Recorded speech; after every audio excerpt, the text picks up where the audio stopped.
You know, when I was at Ridgeway, we had this science teacher who was such a loser. I mean, like a freaky weirdo, and he smelled like rotting wood. Spencer, that was me. What? Oh.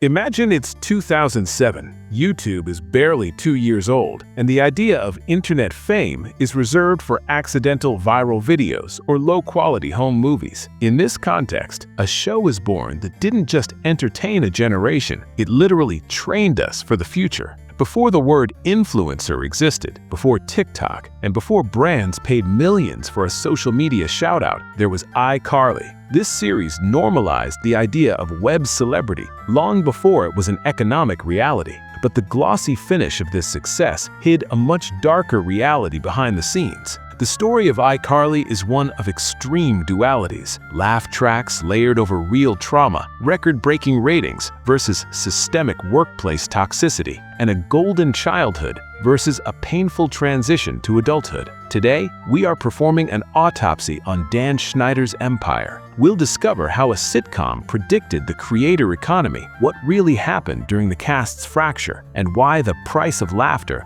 was much higher than any fan could have imagined. Welcome to the rise, fall, and resurrection of iCarly. Anybody but me would punch you right in the head. Which is why you are my best friend. Dunno. Now, why are you mine? Because I'm a lovable person!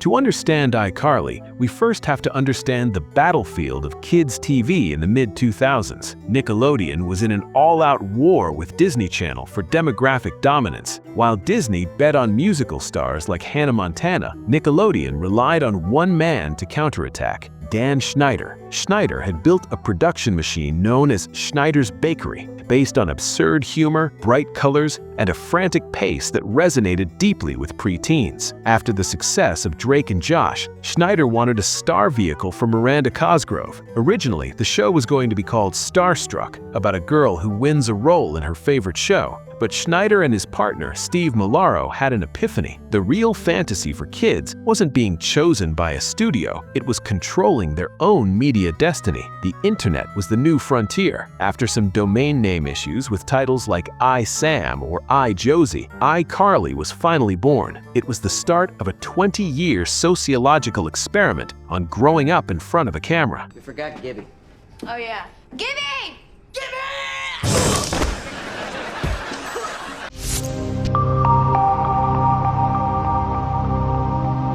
The show's success came from an almost alchemical balance between its leads. Miranda Cosgrove was the stabilizing force, Jennette McCurdy brought the transgressive chaos as Sam Puckett, and Nathan Kress was the technical anchor and the emotional punching bag of the group. Then there was Jerry Traynor as Spencer Shea, a legal guardian who, ironically, was less mature than the kids he was looking after. This structure was revolutionary because it removed the typical sitcom parental barrier. In Carly's world, adults were eccentric, absent, or neurotic. This allowed the kids to exist in a state of semi-autonomy that mirrored the unsupervised freedom of the early internet. The set, the studio on the third floor, and elevators that never worked represented a golden dream, a bohemian loft where creativity had no limits and supervision didn't exist. The aesthetic, full of neon lights and gadgets like the Pear phone, was meticulously designed to mimic the experience of browsing the web long before short-form content was the norm. Hey, look! His toes stick out of his cast. This little piggy went to market, and this little piggy got hit by a truck. Spencer!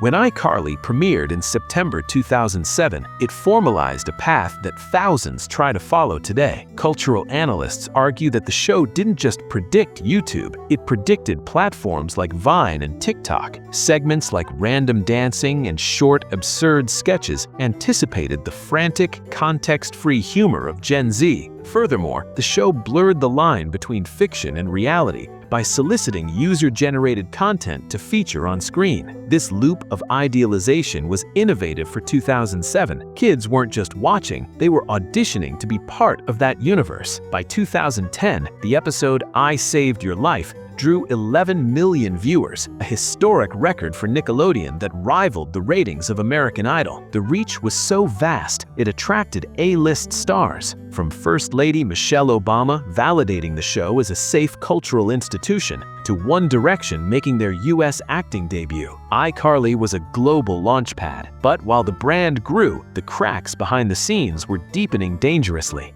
I got an email from school saying that today was Clown Day. Didn't you guys get... You guys sent me that email. She made me. Wait, is this on camera? Jimmy, come here!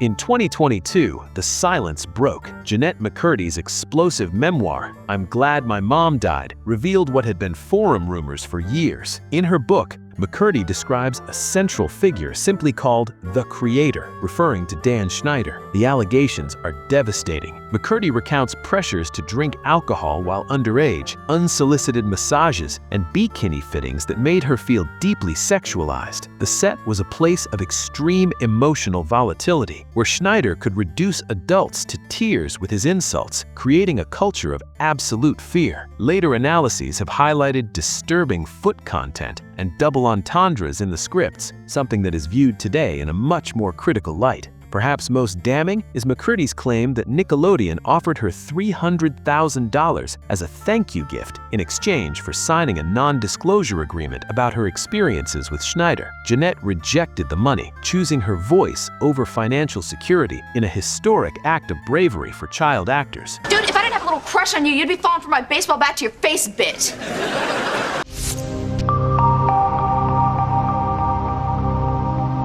After iCarly ended in 2012, Nickelodeon tried to merge its two biggest franchises into the experiment Sam and Cat. But instead of a success, it became a pressure cooker that ended up breaking Jennette's relationship with acting. McCurdy revealed a bitter pay disparity and preferential treatment towards her co-star Ariana Grande. While Grande was allowed to miss filming for music events, Jennette was expected to hold down the fort with a grueling workload for less money. Compounded by personal stress was personal tragedy, the death of her mother, Deborah McCurdy. Deborah had been the driving force for her career through emotional manipulation and abuse, triggering severe eating disorders in Jennette. Aimless and trapped in a contract she despised, Jennette finally retired from acting to prioritize her mental health, refusing to participate in the show's revival. It's kind of fun. Unless you happen to fall asleep and Sam draws something on your forehead. Did you forget about that already? I can't. You took pictures. That'll live on the internet forever.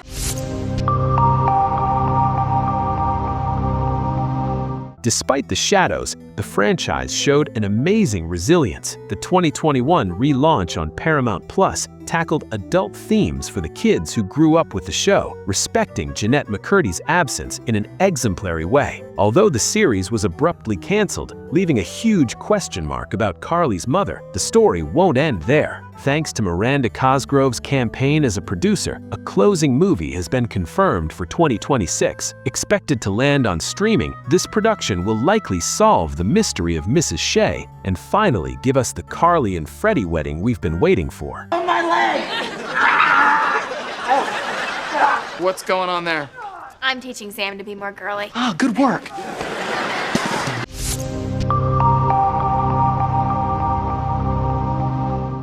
iCarly is more than a comedy. It is a case study on media evolution and the human cost of fame. It started as a TV show pretending to be the internet and ended up becoming a massive cultural phenomenon that survived the implosion of its own creator. The price of laughter was without a doubt very high. Jennette McCurdy paid it with her childhood and health. The rest of the cast paid with their privacy and the burden of carrying a billion-dollar franchise on teenage shoulders in toxic environments. However, the fans' refusal to let the show die speaks to a genuine connection. In 2026, when the credits finally roll on the final movie, a 20-year experiment on growing up online will close. iCarly leaves us a complex legacy. It is at the same time a grim warning and a vibrant celebration of youth creativity.